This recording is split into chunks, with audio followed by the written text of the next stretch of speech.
Hello to all fans of video games. Today we will talk about the Nun Massacre, a game made by Puppet Combo. The review of the Nun Massacre will not be complete without acknowledging the growth of nostalgia for VHS. There was a golden era in the 1980s and early 1990s when video rental stores were an enticing curiosity where kids could stumble across an R-rated hardcore horror movie, rent it and watch it. Anyone who grew up during this time knew that an amazing cover and a high conceptual premise were the only way to get a winning film. There was no internet back then, so all you had to focus on was the premise and how sloppy the cover could be. The Nun Massacre reflects this aesthetic and an era when you could find a transgressive slasher movie and secretly watch it when your parents weren't around. Nun Massacre is more than just style, not content. It is also a heartbreaking horror that borrows some elements from fans' favorite survival horror games of the 32-bit era. Fans of the classic survival horror will feel right at home with Nun Massacre. The item screen is very similar to the screen from Silent Hill on PlayStation, but with a strict limit of 3 items. Gaunt and massive pixel textures and models with a low amount of poly correspond to the aesthetics of 32-bit games. The murky and durable cathode ray tubes of cathode ray displays were the most important pillar of the taste of horror games in the middle 1990s. Nun Massacre enjoys this aesthetic, as well as the dirty slasher films that many millennials grew up on. This style enhances the supernatural in games that have reached the ceiling of the polygon.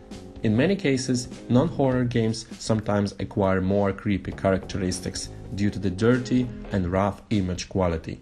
Nun Massacre relies on a supernatural atmosphere to make the simplified gameplay extremely entertaining. Nun Massacre is an indie game created by a very small but talented group of people, and the team has kept the scale small to match their capabilities. The premise is simple.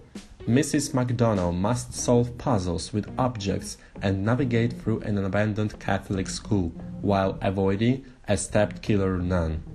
There is no in-game card. Mrs. McDonald can only hold 3 items, and the boarding school premises are cramped. The nun is the only wandering threat, but she is very capable of outsmarting the player in devious ways.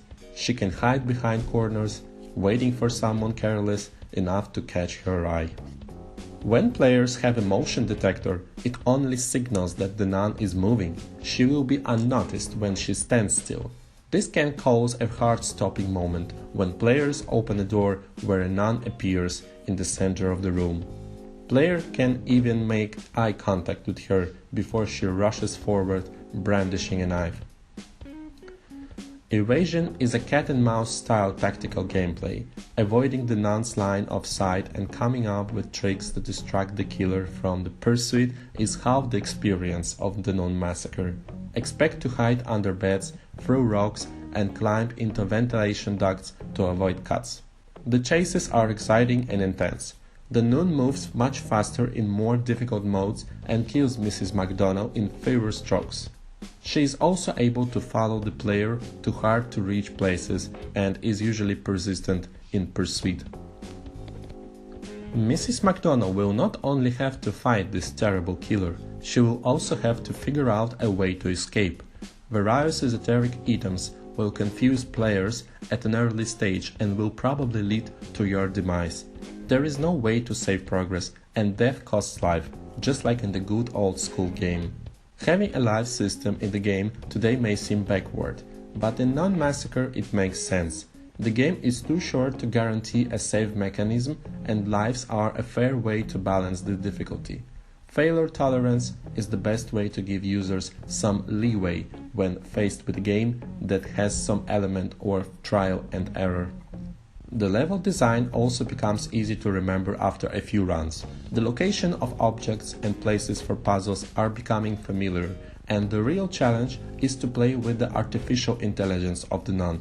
After many attempts to solve the game, it becomes easier and easier. It can take less than an hour when the players know what to do. Nun Massacre feels almost like an arcade game, but with less bombastic visuals. Survival horror fans will surely love what it has to offer, but don't expect a traditional horror game. Anyone who wants something more substantial would be better off dealing with the puppet combo murder house. The Nun Massacre definitely has the look it's aiming for. The design of the game is also focused like a laser, but there are some mistakes in it. The boarding school environment is very limited by its level design and lacks variety. Outside of the optional and safe prologue area, most of the school consists of winding corridors or small rooms.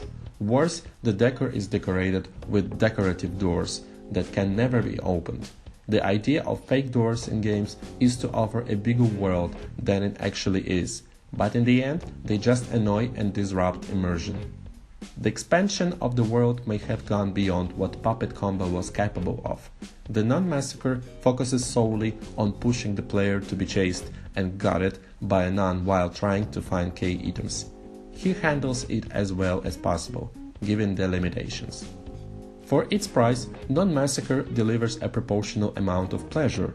Its strength lies in its atmosphere and in the way it flawlessly conveys the dark atmosphere of the Greenhouse PlayStation 1 horror game. It is also a very scary game that is full of secrets and has multiple endings. The Nun Massacre will give you goosebumps, like the glittering flash of a knife. Terror can be sudden, and in this hazy, pixelated nightmare, the fear of jumping can be earned.